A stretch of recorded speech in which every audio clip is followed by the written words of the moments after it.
So if you're like a lot of people, you're probably not in a position to pay cash for a house, which means if you plan to buy anything in the near future, a mortgage is pretty much your only option for getting your foot in the door. But with so many different types of home loans that cater to different types of buyers, you might not know which one is right for you. Now, obviously, when you go through this process, you will have a loan advisor by your side who can point you in the right direction.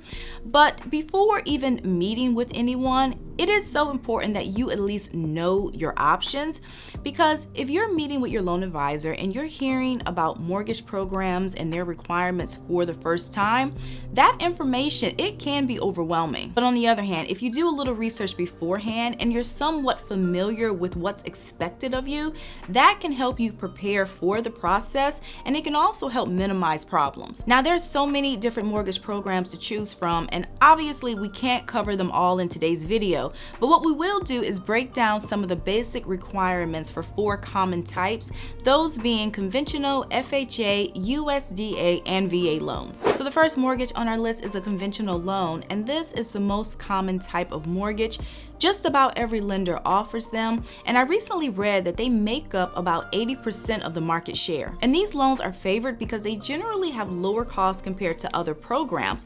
Plus, there's a lot of flexibility. Not only can you use a conventional loan to buy a primary residence, you can also use it if you want to buy investment property or even a vacation home. But for the purpose of today's video, we're only focusing on the requirements for buying a primary residence. Now, the first thing you need to know about a conventional loan is that you do not need a very high credit score to qualify. Now, of course, the higher your credit score, the easier it is to get approved for a mortgage. Plus, it's also easier to get a favorable interest rate. In general, these loans only require a minimum credit score of 620.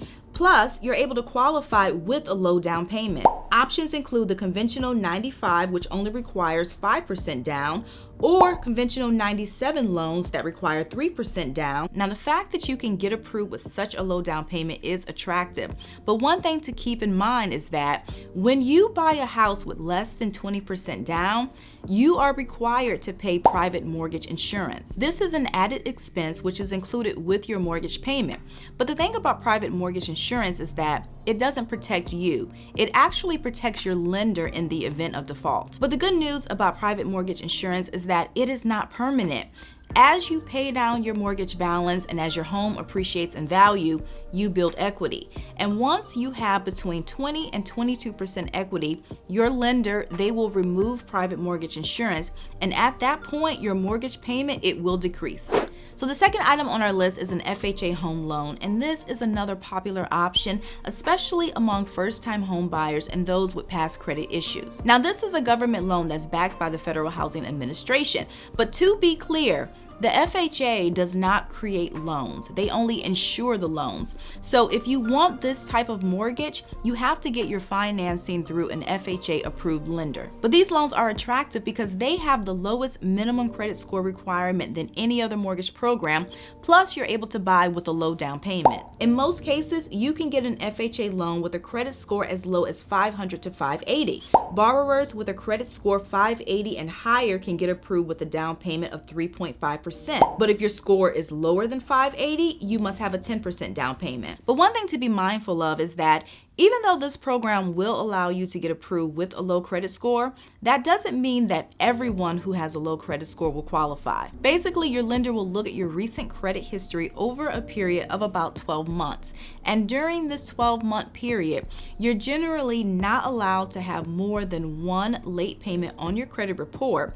And if you have a previous mortgage, you cannot have missed a mortgage payment during the previous 6 months. And also, like a conventional loan, if you purchase the house with less than 20% down, you're also required to pay mortgage insurance. But unfortunately, mortgage insurance with an FHA loan is usually for life. The only exception is if you put down at least 10%, in which case you'll only pay mortgage insurance for 11 years. Otherwise, the only way to remove it is to refinance the loan once you have 20% equity. Now, one misconception is that an FHA loan is only for first-time home buyers, but that is not the case. You can also use this program as a repeat buyer.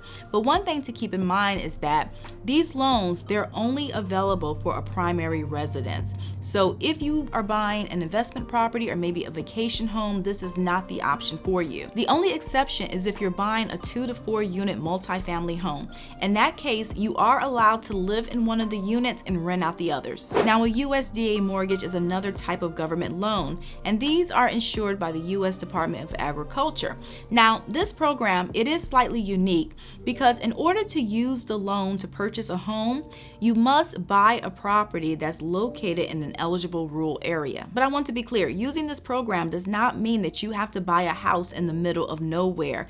Several rural communities on the outskirts of metro areas will qualify. Now, one of the biggest perks of a USDA loan is that it is a zero-down mortgage program. So it does remove that obstacle of having to save a down payment. However, because you are putting down less than 20%, getting this loan will come with a price. Now, USDA loans don't technically have mortgage insurance. Instead, you'll pay a guarantee fee, which is similar.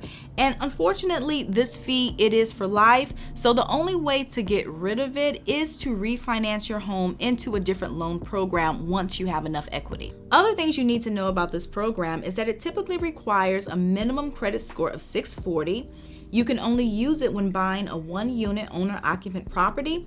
Plus, your income cannot exceed 115% of the median income for your area. So the final program on our list is a VA loan, which is another government loan that's backed by the Department of Veterans Affairs.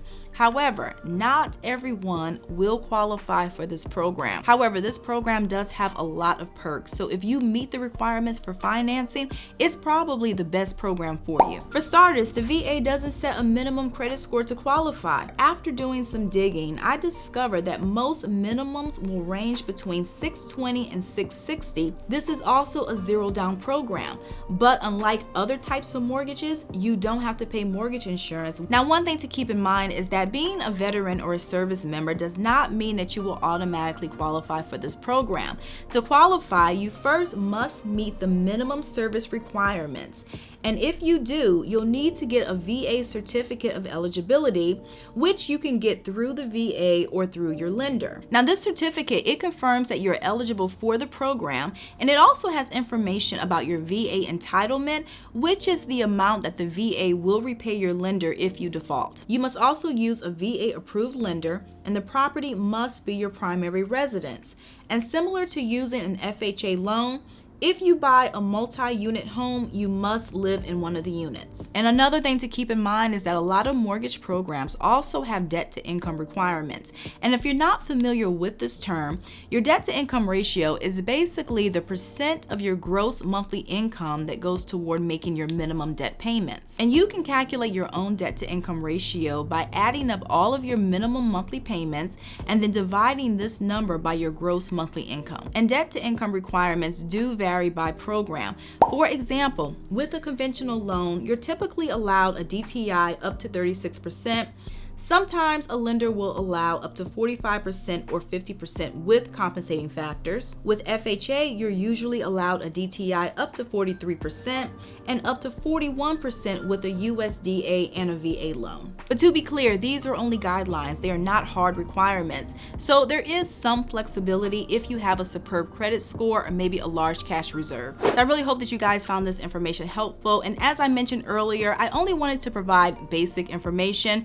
There's obviously a lot more options available to you. Some lenders will have specialized programs. There's fixed rate, adjustable rate, 15-year, 30-year mortgages. So definitely talk to your lender, and together you guys can figure out what's the best approach. So thank you for watching this video. I really hope that you enjoyed it. And if you did, please give me a thumbs up. And if you haven't already, definitely consider subscribing. We talk a lot about personal finance. So if you like videos like this, I do post every weekend and sometimes during the week. Thank you again for watching, and I'll see you in a few days.